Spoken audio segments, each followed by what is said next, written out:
Imogen King, a nursing theorist, developed the goal attainment theory in the 1960s.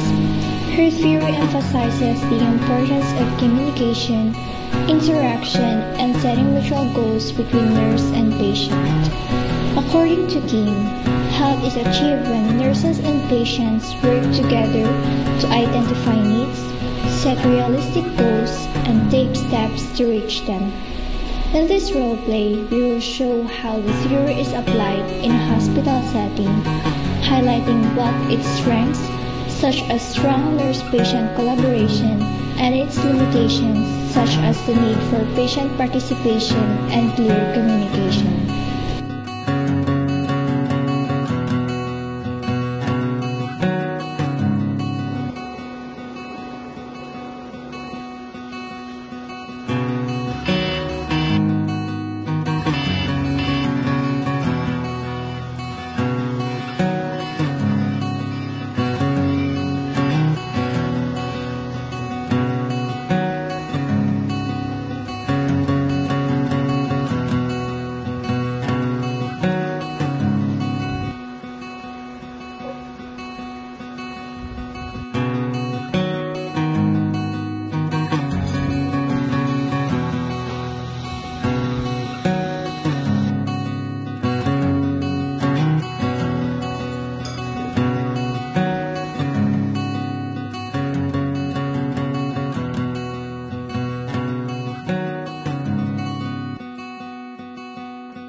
Gising na, it's time for breakfast.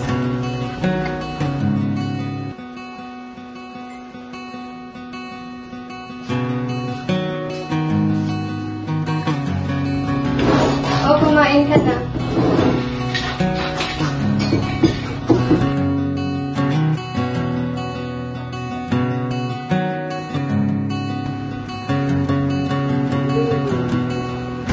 Wala na pala tayong stock.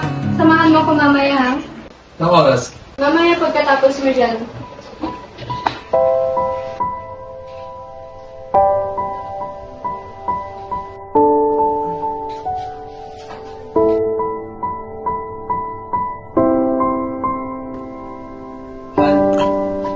Parang nahihilo ako.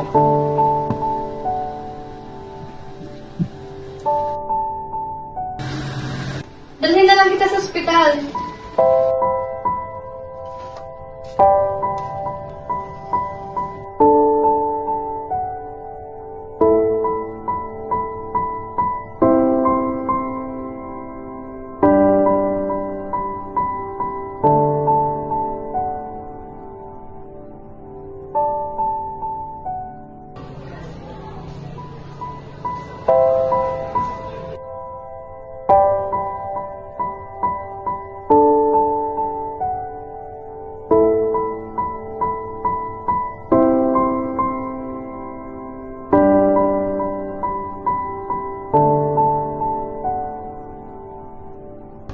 Sir, pwede po ba namin kunin yung vital signs ko ninyo?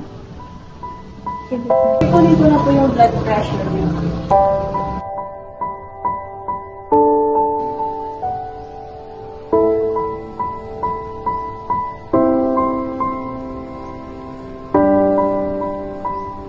Sir, 160/90 po. Ang taas po ng blood pressure niyo.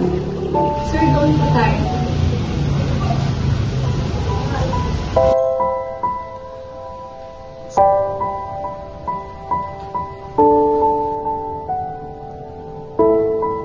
Mr. Santos, how are you today, sir? Not so good, nurse.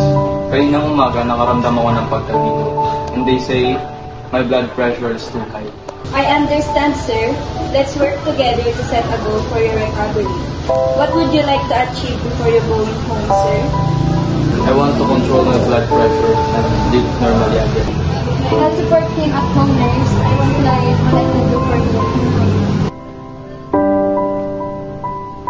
Good morning, everyone. Mr. Santos. Your blood pressure is high but manageable. What goals do you and your nurse want to set? We've talked about some options, so here are the suggested goals. First, you need to take your medications daily.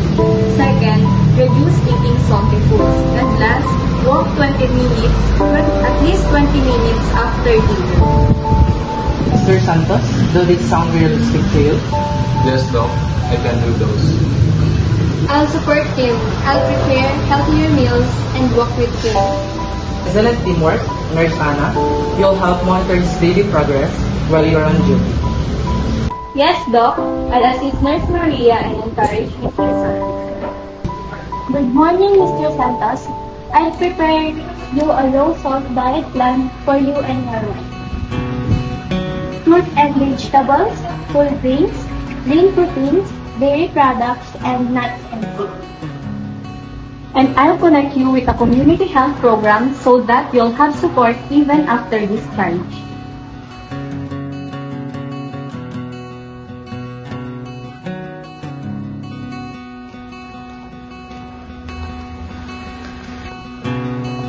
Good morning, Mr. Santos. Please be seated, please. Sir, so how have you been with your goals?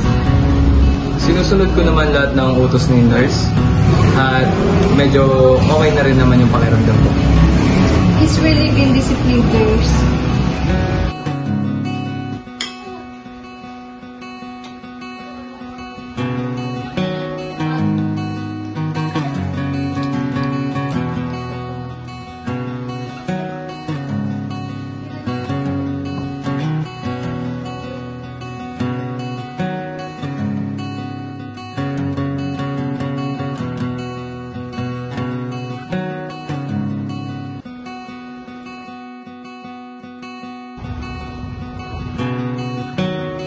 Sige sir, so puputan po namin ulit yung blood pressure ko.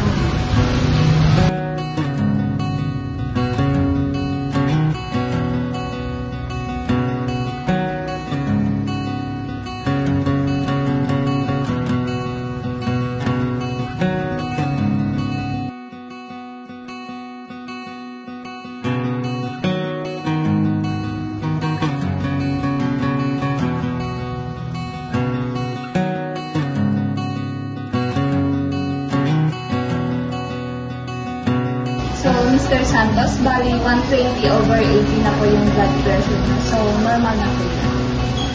As inspiring, Mr. Santos, your blood pressure reading are improving too.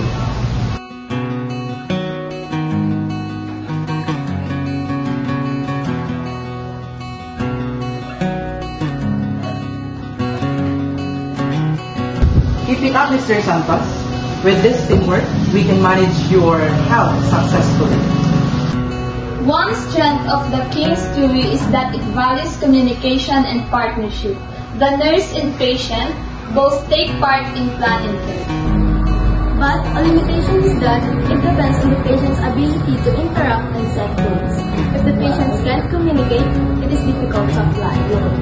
And that's the essence of Imogen King's Theory: shared goals, effective communication, and teamwork for better health. This scenario shows how Imogen King's goal attainment theory works in real nursing practice. Through communication and interaction, the nurse and patient created a shared plan of care. The strength of this theory is its focus on partnership and realistic goal setting, but its limitation lies in situations where the patient cannot actively participate. Overall, King's Theory reminds us that nursing is most effective when patients and nurses work together toward common health goals.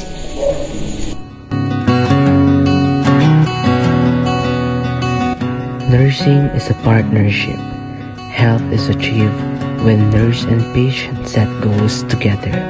Inspired by Imogen King.